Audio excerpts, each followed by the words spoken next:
Good morning, dear students. Today I'm going to start Civics Chapter 3, How the State Government Works. So, in this chapter, you have to understand how our state government works with the central government and with the ministers, that is known as the MLAs. So, first of all, I will discuss the keywords of this chapter. These are the important terms which you have to use and you have to understand. First is Legislative Assembly. What do you mean by Legislative Assembly? A Legislative Assembly is a place where all the MLAs from the ruling party as well as the opposition party meet to discuss various things. That is known as the legislative assembly. Legislative assembly is a place where all the MLAs from the ruling party as well as the opposition party meet to discuss various things. It is known as the legislative assembly. Next is debate. In this, discussion on current issues held in the legislative assembly. Already we have discussed the meaning of legislative assembly. Legislative assembly is a place where these discussions on a current issue is to be discussed, is known as the debate. Next is press conference. What do you mean by press conference? Press conference, a gathering of media persons who are invited to hear about and ask questions on a particular issue and are then expected to report on this to the larger public. What is the work of a press conference? What is the work of a media? You have to understand in this point. Press conference, a gathering of media persons, where media person has to be gathered over there who are invited to hear about and ask questions on a particular issue. In that particular issue, they can ask questions and they hear the things whichever has to be whichever is going to be discussed over there, and are then expected to report on this on the larger public. In front of the larger public, they give the report through the television, through the news and all. Next is cabinet. What do you mean by cabinet? Cabinet is a group.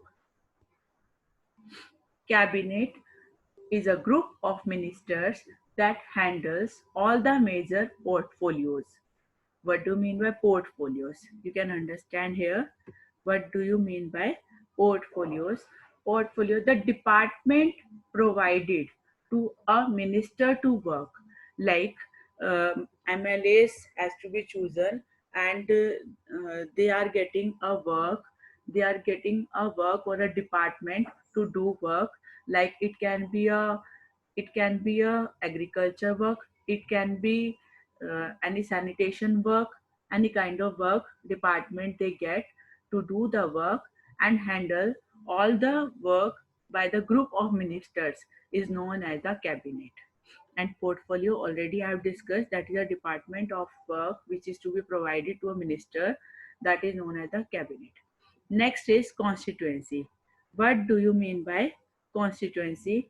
Constituency, a particular area from which all the voters living there choose their representatives. It means constituency is a particular area. Like you take example of a state. State, there are so many districts are there. Districts are known as the constituency. In each and every particular area, voters, voters, who are the voters? Public people are the voters above the age of 18 years. They choose their representative themselves. Why? Because our government is a democratic government. So in this, people are having a right to choose their representative themselves. Next is majority. Majority is a situation when more than half the number in a group supports a decision or an idea is known as the majority. Majority, whenever whenever the election is to be held, then most a party who gets more votes, it means more than half votes, that party is known as the majority, that is known as the ruling party, and other party will be known as the opposition party. Next, already you have to understand, you are seeing this word opposition.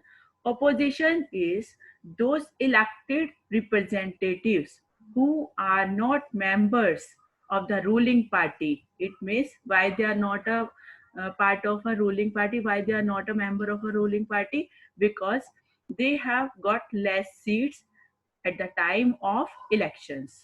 So that's why they are not a member of a ruling party, and who play the role of questioning government decisions. They can raise questions, and they would be also sitting in a legislative assembly whenever any discussion will be going there. They can ask questions and actions, as well as raise new issues for consideration in the assembly. So now next question is, who is an MLA? So this is our main topic, who is an MLA. Here you have to understand MLA. MLA is a member of the legislative assembly. Member is a legislative assembly. Already we have discussed the meaning of legislative assembly is a place where all the discussion is to be held and they take the decisions, is elected by the people and forms the government. So that MLA is chosen by the people through the vote, through the elections, and forms the government. How they make the government? By only getting the majority of the votes. When a party will be getting a majority of the votes or more than half of the seats from the constituency, they make the government. Second, every state in India has a legislative assembly. So, legislative assembly is a place where all the discussion is to be held. But uh, now you have to understand, every state is divided into different constituencies. Like if a state is divided into uh, 38, 38 districts. So 38 constituencies will be there. So next is the MLAs. Sorry, each state in India has a legislative assembly. Each state is divided into constituencies. Next, the MLA belong to different political parties. They can belong from any party, like it can be Bahujan Samaj Party, it can be Bharatiya Janata Party, or it can be Congress or any other party. They can belong from a different parties. A political party whose MLAs have won more than half the number of constituencies in a state can be said to be in a majority. When a, when a state will be having or got the seats, more than half of the seats is known as the ruling party, and it is also known as the constituencies. The political party that has a majority is called a ruling party, and all other members are called the opposition party. Already we have discussed in our terms. After the election is over, the MLAs belong to the ruling party, elect their leaders who will become, after the elections, the chief minister. It means people, those whoever have got the seats or have got the majority of the seats from that particular party, the chief minister will be chosen from that same party. The chief minister then selects other MLAs as ministers. That is a duty of a chief minister, to choose the MLAs as ministers. The governor of the state appoints the chief minister and other ministers. Who choose who? How chief minister will be chosen? Through the only governor of the state will appoint the chief ministers and other ministers. Next, the CM, the chief minister and ministers have separate offices. Some MLAs have dual responsibility. Now, what do you mean by the dual responsibility? Like one has an MLA and other as a minister. That will be doing dual work.